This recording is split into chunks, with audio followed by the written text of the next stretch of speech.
After I was discharged from the Air Force in 1970, I enrolled at Fulton Montgomery College in New York, and in the fall of 1971 I transferred to the Rochester Institute of Technology.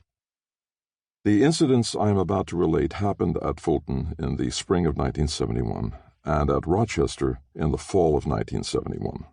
These incidents had to do with the fact that I was a member of the Vietnam Veterans Against the War, VVAW. Please allow me to explain. I had joined the VVAW in early 1970 while serving in South Vietnam as an English language instructor in an obscure Air Force program known as Operation Palace Dog. I'll tell you more about Palace Dog later on, but for now it's enough to know that I had come to the conclusion that we, the Vietnam veterans, were being exploited by our government, and that the American public was being deceived by it too. So I turned against the war. As you can well imagine, the VVAW in Vietnam was an underground organization composed almost entirely of enlisted men, most of whom occupied various rear echelon positions in personnel or finance, or in a few cases as journalists with the Stars and Stripes.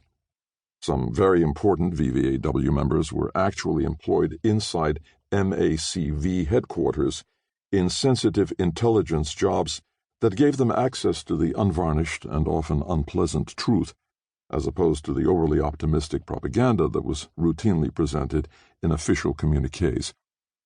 Being in the VVAW in Vietnam was considered subversive and precariously close to treason, so I did not become an active member until I returned to the United States and started college. But then I did my part. When asked by the leadership to form a chapter at Fulton in order to educate the public about the realities of the Vietnam War, I did so without hesitation. And when I was invited to appear on a local TV show to testify about my own experience, I readily agreed.